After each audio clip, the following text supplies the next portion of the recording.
All right, we're going to go ahead and get started. I would just like to welcome all of you. Thank you so much for joining our session today. We are delighted at this conference to support it. We are so thankful for Western Governors University graciously allowing us at Juvo Ventures to use this room and this opportunity to feature a conversation around work-based learning and how technology is revolutionizing some of the potential outcomes as we connect learners, academics, and employers. We'd like to start first with some brief introductions from our panelists. We'll start here with Courtney to introduce herself, and we'll work our way down to the end with Ryan. Hi, everyone. My name is Courtney Hills-Macbeth. I'm the Provost and Chief Academic Officer at Western Governors University. I've been on the job 100 days now, so I know everything, and you can ask me anything. And just so we make sure we're all awake today, of my professional and personal goals, one of them is to eventually have a hairstyle and a bun that matches Dana. So I'm just going to put it out there to make it interesting today that one day I hope to have a man bun that looks like yours. You could pull it off. Katie Fang. Oh, can you hear me? I'm the founder and CEO of SchooLinks. We are a college and career readiness platform for K-12 institutions. So I have been doing this literally feels like forever, but this is my first job out of college. 9 years in the running and 38 states and serving about 5 million users across the country. Hi, my name is Dana Stevenson. I'm one of the co-founders and CEO of Riipen. Riipen is a work integrated learning platform that connects students to companies through short-term skill-specific projects. We do that primarily by partnering with higher education institutions and empowering faculty members to embed employer design projects into the curriculum. So students can take what they're learning, apply it in a real world setting, and solve business challenges with real companies, engaging with real companies in their community and around the world. We also complement that model with paid project-based internships. And then more lately, we've been doing a lot of reskilling and upskilling programs. So augmenting upskilling programs with project-based experiences where the training is focused on the skills gap, but there's also left behind an experience gap. So if we can solve this experience gap, we can make sure that we get the best possible employment outcomes for the participants. The experience gap. Favorite topic. I'm Ryan Craig, and I'm Managing Director at Achieve Partners. We're an investment firm focused at the intersection of education and employment. I'm a co-founder of Apprenticeships for America, but most important, I'm a board member of Riipen. So my job here is to echo and amplify everything Dana says. Fabulous. I appreciate that. And we're just so fortunate to have them here today and to learn from them. We will have a Q&A at the end, and I did want to welcome all those on LinkedIn Live that are joining us. Let's go ahead and go to the next slide here. Just a little bit of background in regards to Juvo Ventures. So Juvo Ventures was started in 2019, and it is an early stage venture capital firm. We have on our general partnership President Scott Pulsifer and Nadeem Said, who's also the CFO of WGU. And we have a number of LP investors of like-minded universities as well as private investors. We are grateful for our Fund 1. We have 23 investments, and thankfully we've been able to support increasing access and affordability to learners worldwide. We have investments in Mumbai, Abu Dhabi, Canada, also in Singapore and Switzerland, as well as some of our U.S. focus. But we really are building upon the 25 years history of WGU. It's in our DNA. And even though we're a for-profit, we definitely believe in the inherent worth and potential of every learner. And we believe in creating pathways to meaningful opportunity with social and economic mobility. Okay, we'll go next slide. So to set the stage for our conversation, I wanted to point out a couple interesting findings from ECMC and Vice that 79% of high school students say it is important to have on-the-job learning experiences during their post-secondary education. Also, only 50% of high school students say that they have access to career exploration programs or resources. And we're very fortunate with Katie to have some great insights into almost 5 million learners that are on their platform to give us some understanding of the learnings and outcomes. Next slide. We, through the Cengage report that was recently published in July, surveying over 1,000 grads and 1,000 employers, we found that 58% of recent grads believe employers should be more closely aligned with learning programs to develop outcomes and skills needed to perform a job, okay? Second, 35% or more than a third of those grads who reported doing some work-based learning had to find the work themselves. And that has been a staggering challenge, right? It's like these students are out and they're trying to get through their own academic journey and trying to allocate and find their own internships. You know, they're trying to find their apprenticeships. They're going to career fairs. The awareness and the job shadowing is a challenge. So we are grateful to have Courtney and Dana to talk to us a little bit today about what they're doing with their organizations at Riipen and also WGU. Okay, next slide.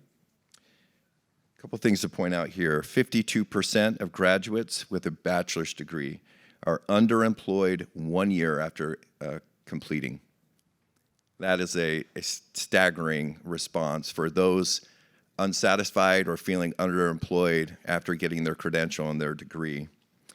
Number two, the odds of becoming underemployed after completing the bachelor's degree are 49% lower when you actually are able to participate in an internship or a work-based learning opportunity. So, you know, we are seeing being able to measure these outcomes has been a challenge in the past. You know, obviously with the school boards and school districts, you know, the reporting, you know, around the Perkins Act, the ESSA, school districts are trying to grapple with this. Universities are trying to find it, but it's been a challenge. We are seeing everyone is jumping in to try to find the solutions here. Okay, next slide. 81% of these students said that it's important or very important for educational institutions to incorporate company-led projects to mimic real-world projects, and this is from Wiley.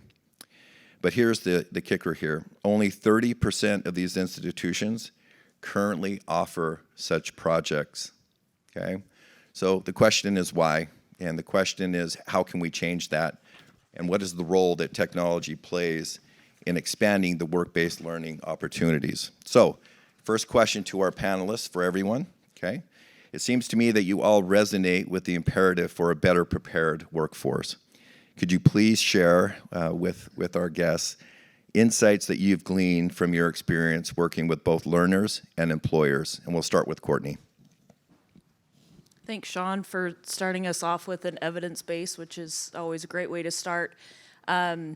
I would maybe just touch on, for me, the reason why I came, one of the reasons why I joined WGU recently is having spent most of my career developing and managing internship programs and or researching work-based learning. And the crux of the problem is scale and how to do it at scale. And so I'm excited to be at WGU and really plant a flag on us leading out in terms of experiential learning at scale through different types of models.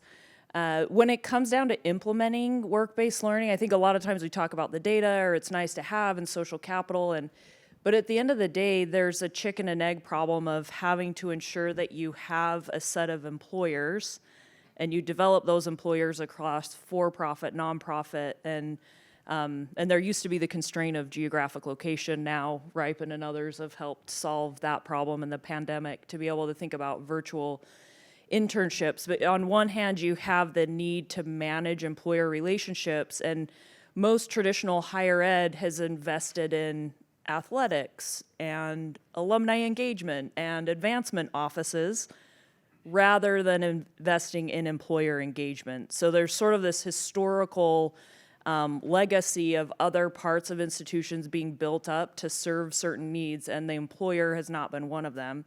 And then on the other side of the equation, you have to have enough students and qualified students and the structure by which to offer the internship. So structuring that equation of essentially a part-time staffing agency is quite difficult to do. So some of these are the structural barriers that are at place of our attempt to sort of offer work-based learning at scale. So I'll stop there. And for us, our primary population that we serve is K-12 students. And it is even more amplified at the K-12 level. I feel like the key issue that we're trying to address is information asymmetry. When you think about career guidance and career navigation, primarily that is a job of a career counselor.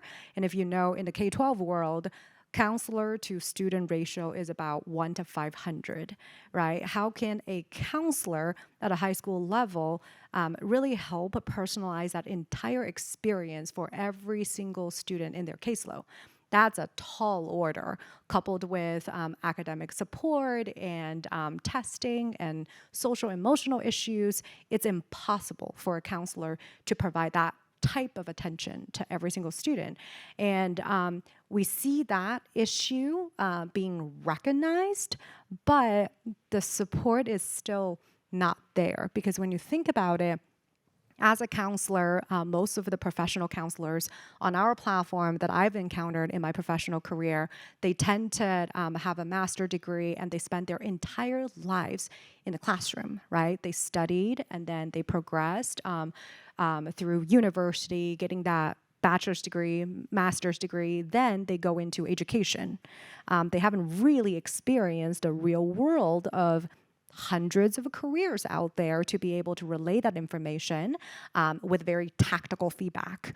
So the role for us that we think that we play in this space is that truly being that broker and helping employers being able to spend very limited amount of time that they have efficiently to disseminate the information from the organization, right? Helping students understand what it takes to work in a certain industry. And I think that brokerage is extremely important because students need to be able to hear from the real world and not rely on the limited support that they can get from classroom. Awesome. I think it's no surprise, based to anyone here really, based on the rising cost of living, the rising cost of higher education, the diminishing shelf life of rapidly evolving skills. It's no surprise that learners want to enroll in an academic program that's going to better prepare them for the workforce and lead them to a good job. Those eye-watering stats that you just shared, 80%, it's probably no surprise to anyone, that 80% of high school students want an on-the-job learning experience as part of their post-secondary education. I'm sure for parents it's at 80% or higher. But this other component that you were sharing here around underemployment, over one half of college grads are underemployed. What we know now, thanks to the research from Strata and Burning Glass, if you start your career as underemployed, you're more likely to stay underemployed. 45% are still underemployed 10 years later. What that's telling us is that underemployment is really sticky.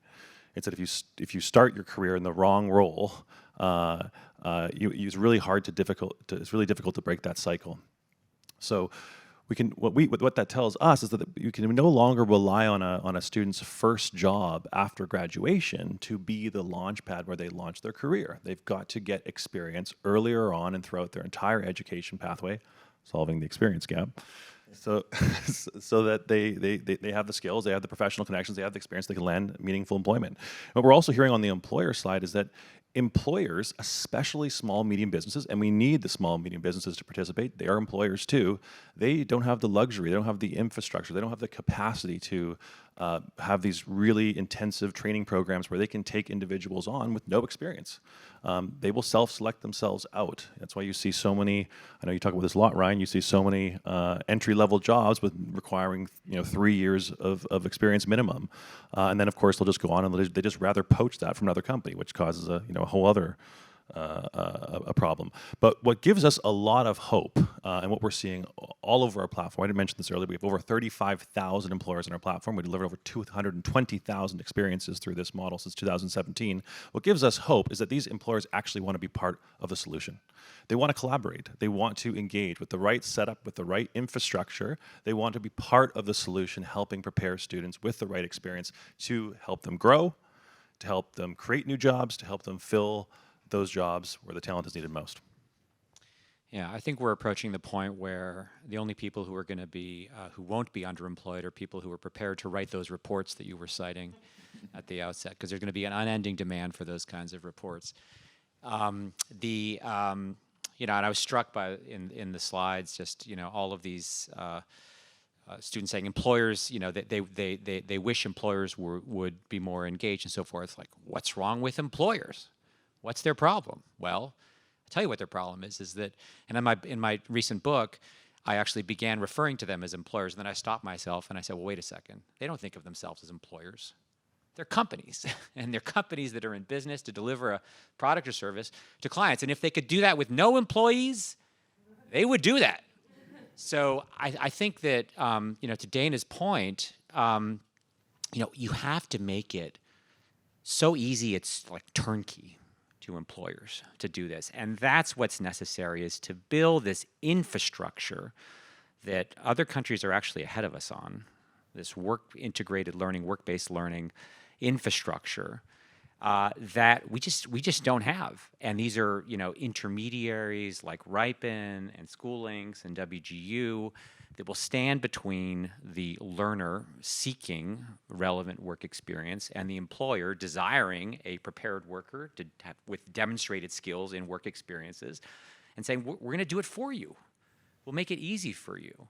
And that's exactly what they do. And we need thousands of intermediate. We need the Riipens of the world to be 1,000 times bigger than they are today, or we're going to have a real problem, because AI is coming, AI is here, and AI is going to turn the experience gap into a chasm, because the entry-level jobs that we all did, the good first jobs that we got, the bargain was, I'm going to hire you, and you're going to learn the ropes, and as you learn the ropes, you're going to do a bunch of scut work. So that bargain is gone now, because the scut work, employers are going to expect that to be done by AI. They're going to want you, the entry-level worker, to be using that AI and spending in the vast majority of your time doing higher value product work, client work, what have you, but you're not going to be able to do that work without experience. And so the data that we see, where these job descriptions that for jobs that used to be entry-level jobs are asking for 6, 12 months of experience, it's going to become 2, 3, 4 years of experience that they're going to ask for. And so we desperately need this infrastructure, these intermediaries, to stand in the middle, provide these work-based learning experiences, and then provide these pathways to employment. Very good. Thank you so much. Dana, this question is for you. Given the significant value of paid internships and co-op opportunities, as demonstrated by research, why is access to these opportunities limited for many students? And what innovative solutions are being developed to overcome these barriers? Well, first of all, I think when most people think about work-based learning, I think what mostly comes to mind for many folks is in-person, internships, apprenticeships, co-op opportunities. And there's no shortage of research, as you showed us earlier just now, that demonstrates the positive outcomes that these experiences have. The challenge that I think Ryan is getting at, that we're getting at here, is that we have a supply and demand problem.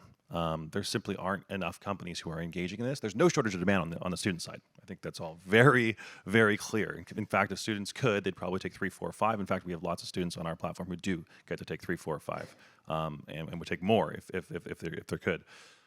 But that supply and demand problem is actually exacerbated when we think about students from equity-deserving groups. Many students face barriers. Maybe that's a geographical barrier where they don't have the experiences in their own backyard. They're in a smaller rural community. That could be lack of social capital or professional connections. That could be hiring biases in the recruiting process. There are an enormous amount of barriers that exacerbate this problem for individuals who come from equity-deserving groups. And so we believe that talent is evenly distributed, but opportunity is not. And so the new innovations in this space that allow unique types of experiences. I think our higher ed partners that we think are the most forward thinking are seeing these types of work-based learning experiences on a continuum. There are shorter duration, lower intensity experiences with maybe a little bit less autonomy, a little bit fewer teachable error moments. I mean, still an opportunity to make mistakes, learn from those mistakes, collect feedback from a real employer. That's the real world.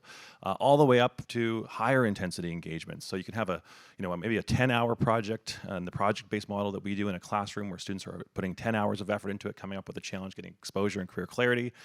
Scaffolding that with multiple project-based experiences all the way up to a capstone project where it's 240 hours and you have a group working with one company solving real business challenges, lots of teachable errors, lots of opportunities to make mistakes and learn from those mistakes, which is so important.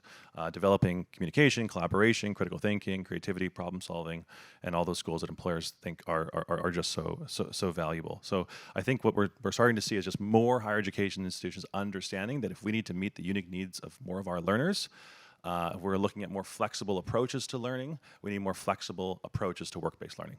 I just add, I think I think from what Dana just said, there's no one size fits all, right? They can be long, short, they can be paid, they can be unpaid, but they do have one thing in common, which is they're not requiring the employer to jump through 10 hoops in order to do this.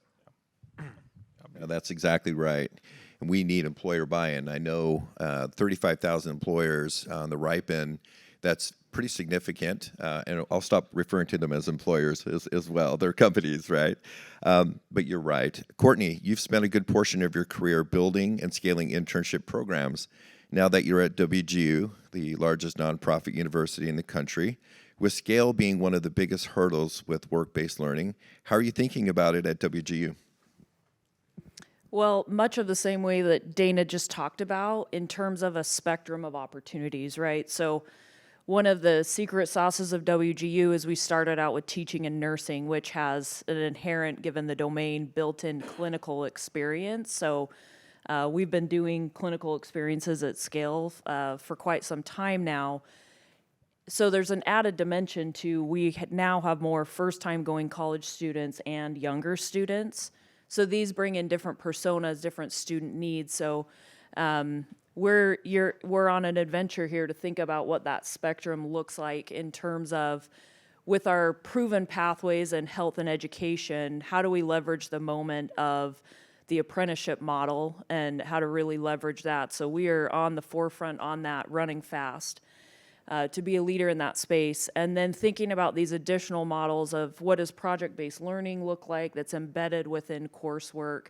What are job-embedded degrees and what they look like? I think for me, from a sort of theoretical standpoint, what's interesting is thinking about work-based learning historically has been based on a time-based model, right? If you do 10 hours a week over 12 weeks and you get 3 credit hours. Well, competency-based education is not based on time. It's based on demonstrating skill and competency. So how do we overlay work-based learning that has time-based constraints to it to a competency-based model? And so our team is really thinking hard about this and what are the different types of models that we can deploy depending on the domain and the field and what the industry demands, while at the same time having younger learners come to WGU and opening up more programs that are sort of broad-based, like business administration and psychology, et cetera, areas where the internship becomes even that much more important when you have these more broad degrees that don't have the direct, clear pathway to a job. That's where internships, work-based learning become even more important to ensure you get a paid internship ideally, but then that can lead to that first good job and determine your earning trajectory over a lifetime. So one thing, Ryan, I was just thinking about, thinking a lot about the achievement gap and what AI is going to do, putting pressure on the level of that, what is that first job. There's another pressure from the bottom up on this achievement gap that we're seeing, which is with younger learners coming to us, going through the pandemic and that skills gap that's happening with younger learners hitting college and not being prepared for college level. So I feel like there's a squeeze from both ends that because of the evidence base we know comes with work-based learning experiential, that heightens the importance of it. So I think it's important for us to remember the pressure is coming from two and maybe multi-dimensions. It's an imperative for us to think about as education providers, and especially at WGU, given the students that we serve and our constant focus on how do we close equity gaps in completion. That's great. Thank you so much. And to Ryan, I think this actually makes sense to give you this question and this timing. You've been a strong advocate for innovative pathways to employment, particularly through earn and learn alternatives to traditional higher education. How do you see employer and government's role in addressing this need currently? I mean, it's everything. I mean, I had a book come out 6 months ago called Apprentice Nation. We talk about work integrated learning. We talk about internships, but apprenticeship is the gold standard because it's a full-time job where you're being paid, and it's you can support yourself, so you don't have to be able to pay tuition or be willing to take on debt in order to progress down that pathway. We are at a material disadvantage relative to other countries just because we haven't invested in that infrastructure. We are the leader in tuition-based or debt-based career launch infrastructure. We are last among developed countries on earn and learn infrastructure, and we need to catch up. We need to catch up in large part because AI is going to make it much more important to be able to have that. But in a nutshell, we don't fund enough. We spend over 1,000 times more on tuition-based career launch infrastructure than we do on earn and learn career launch infrastructure. And then we're spending the money. We've been spending the money the wrong way. We've been trying to issue grants, award grants, which these grants are going to organizations that are good at applying for Department of Labor grants, not organizations that are good at creating apprenticeship programs and apprentice jobs. So there's a lot to do. But the good news is that there's been progress even in the last few months on all this, and I'm happy to discuss with anyone who's interested or who didn't come to the 11 o'clock panel on apprenticeships. Shame on you if you didn't. Please take a minute, actually. We would love to hear more about that. Yeah, no, so the good news is that we had on the 11 o'clock panel Adele Burns from California's Division of Apprenticeship Standards, and 2 years ago she launched the first formula-based funding for apprenticeships in the country, which is what every other country does, which is to say you hire an apprentice, you get funding from the government, which is how we fund post-secondary education, right? The money flows with the student. That's not how it's worked in apprenticeship until now. So California led the way, and then the good news is in the minibus that passed Congress a month ago, Congress is directing the Department of Labor for the 2025 year to begin shifting from the grants that they've been trying to award to formula-based funding for apprenticeships. And I believe that once we actually begin rewarding sponsors and intermediaries and employers for actually creating apprentice jobs, we're going to see dramatic momentum around apprenticeships. The sort of dirty little secret is, every other country funds apprenticeship differently from how they fund workforce development and workforce training programs. We have been putting it in the same bucket. But it's not workforce training or development. These are jobs. So that's what makes apprenticeships different from other forms of training. Ryan, do we know the market size of that funding potentially in 2025? The federal government spends $300 million a year approximately on apprenticeship programs. So, but we need to. If we were spending at the level of the UK, we would be spending probably 100 times more, 30 billion. Yeah, and that would then, put us all on the road to Governor Newsom's goal is 500,000 apprentices in California, which would put the country on path for something like 4 million apprentices, which would mean that we have as many apprentice jobs as we have places in freshman classes across the country, which is sort of the vision, right? We should have options. So high school graduates should be able to have as many earn and learn options as they do tuition-based options for career launch. And if they want a tuition-based option, they will expect that those programs will have built-in multiple work-integrated learning and internship experiences. Okay, fabulous. Thank you, Ryan. This next question is for Katie.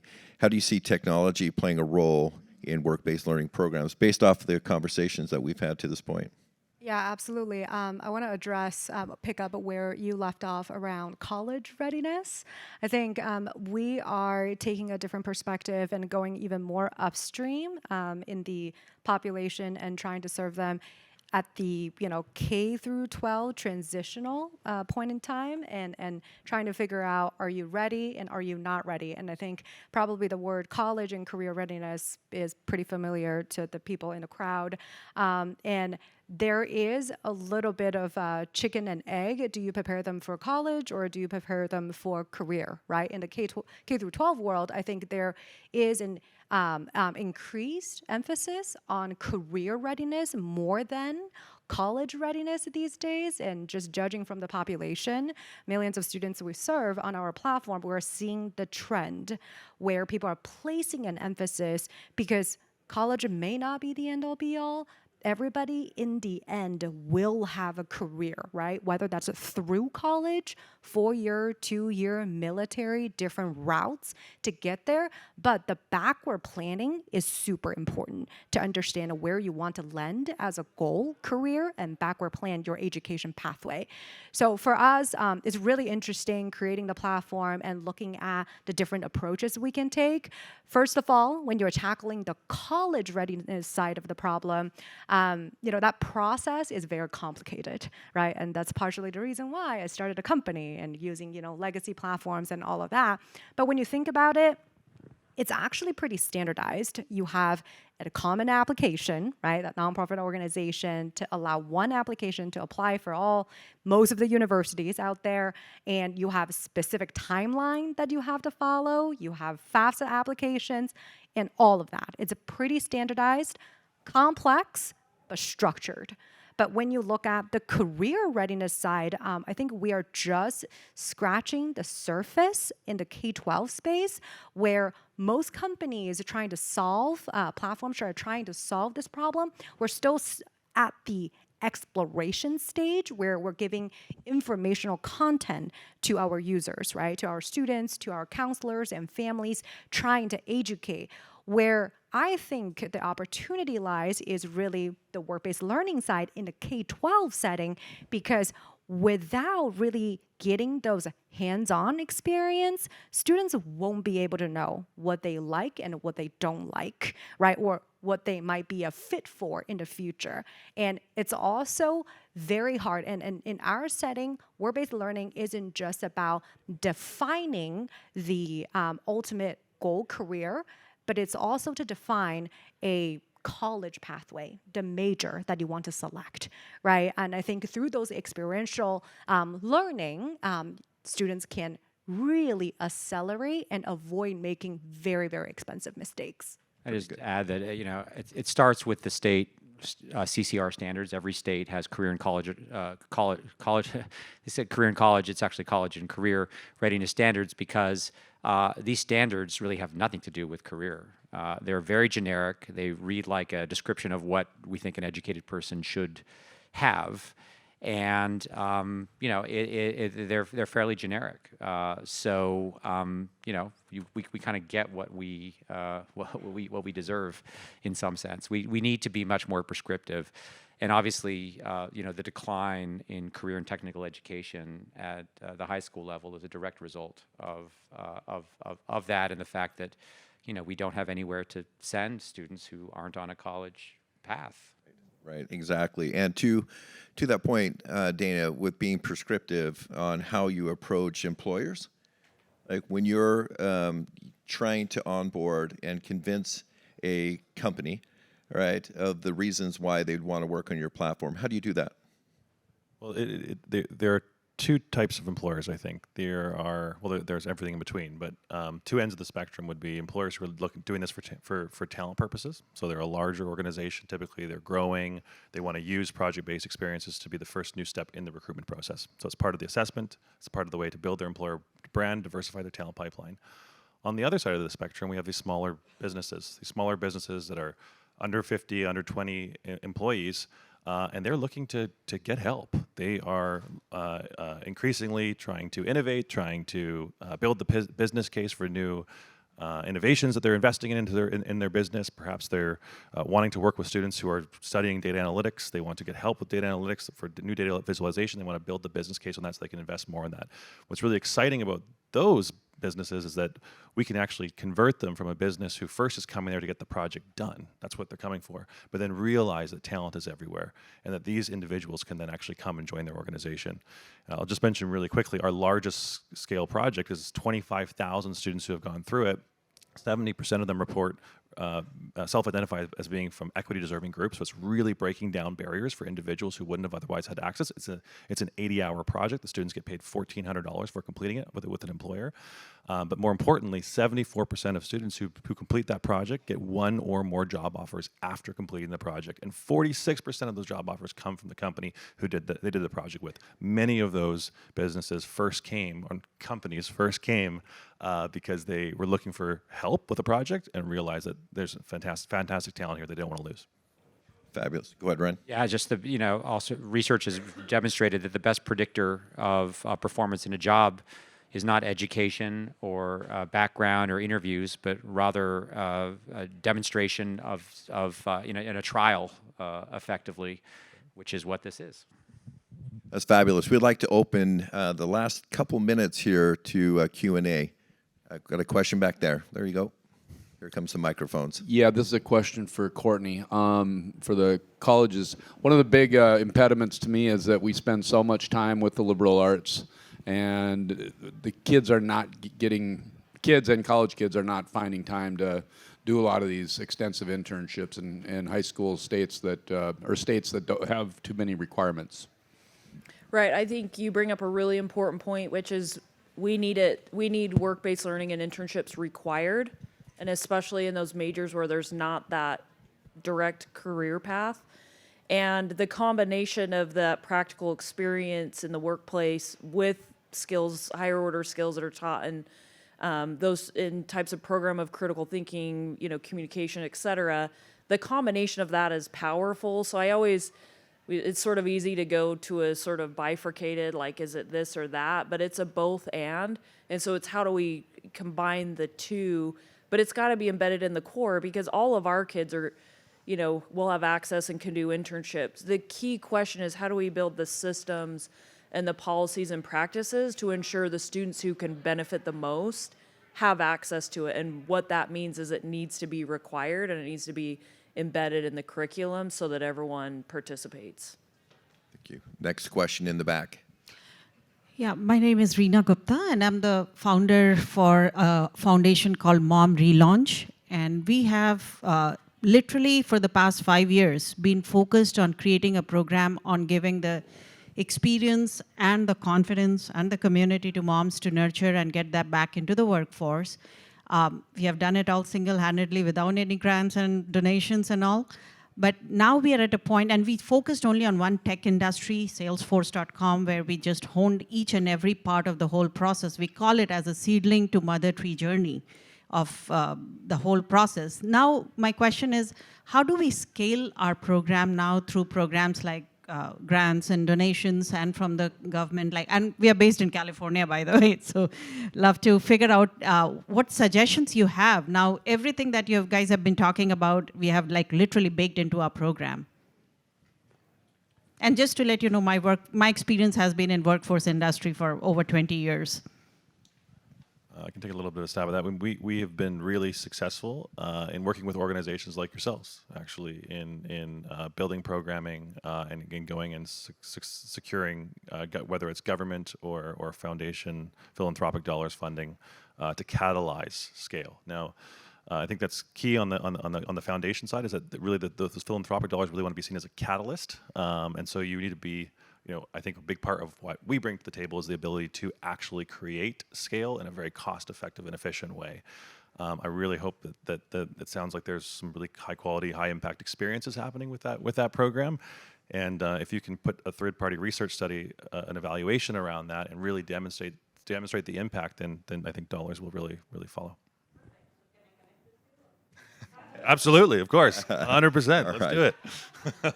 Okay, we are at the end of our time, but please join me with expressing our gratitude to these panelists. Thank you.